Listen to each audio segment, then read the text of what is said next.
authors of this book, Dead Silence, Fear and Terror on the Anthrax Trail. This book is the story of the movie and gives details that a 90-minute film could only outline. This film has been broadcast on the Canadian Broadcasting Corporation last month throughout Canada.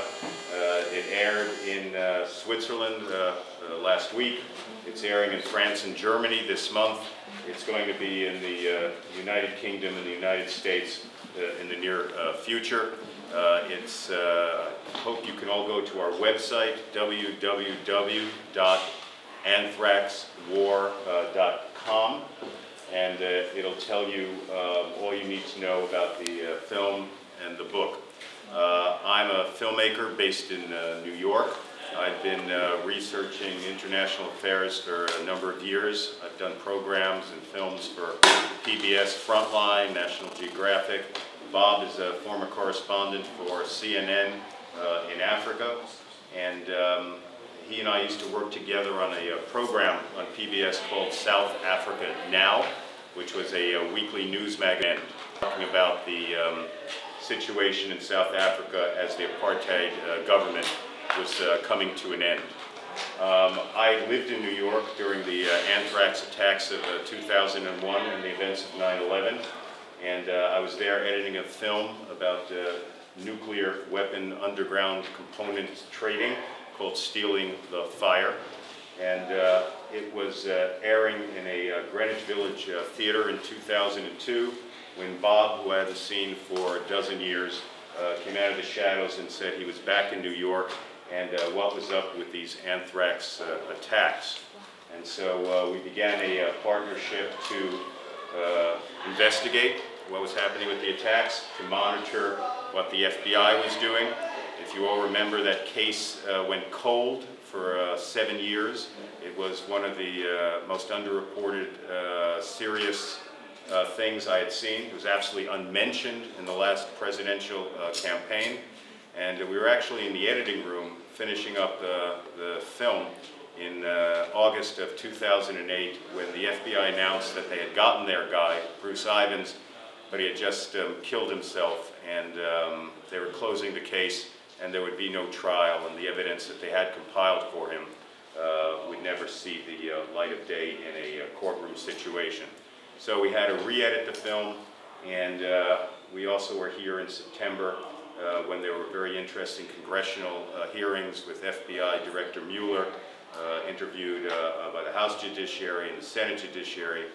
And the story now, as you're probably aware in Washington, is the FBI has referred the case to the National Academy of Sciences to go over the forensic details, and we await that. There's also a bill pending in Congress introduced by Representative Rush Holt to call for a national commission to investigate the anthrax attacks, something that Bob and I think would be a good idea.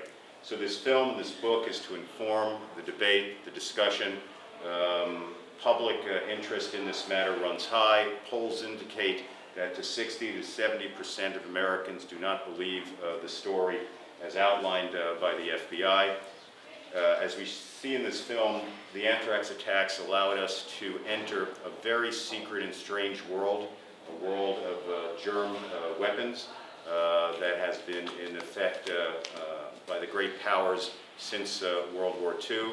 Even though there's a treaty outlawing the research and development of offensive weapons, today biodefense is a $50 billion operation in the U.S. alone, and what used to be the work in secret government laboratories has now been essentially privatized and is a cash cow for all kinds of private organizations. This is something that I think bears further scrutiny. So the setup today is, rather than just show a 90-minute film, and I know a lot of staffers have to go out for votes and things like that, we thought the best format would be to show 20 minutes of a certain section, ask if people have questions, we'll talk and bring you to the next section, and we'll take it from there. We're going to concentrate on the U.S. sections here, because this is Capitol Hill, but the story did take Bob and I from the U.S. to the U.K.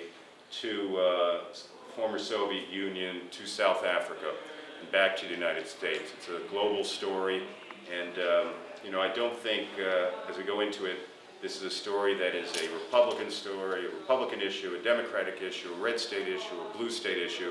I think it's not even an American issue, it's a global issue, and I think it's something that demands the closest public scrutiny, and that's why we've done this. So let's get into Anthrax War. Story, a Republican issue, a Democratic issue. The one thing we'd like you to take away from all this is not what the TV Guide reviewer in Canada said, which was, I had nightmares for 5 days, this most frightening thing I've ever seen, etc., etc. That's all well and good. But what has to happen here is that we have to follow the words of that last guy on the screen, Francis Boyle. This is a call to action. It's not enough to be scared. We have to use films like this, books like this, to ignite a national debate on the boom in biodefense, which was sparked by the anthrax attacks. It was good to see a couple of members of Congress here today, good to see all the staff members. I hope some media was here today.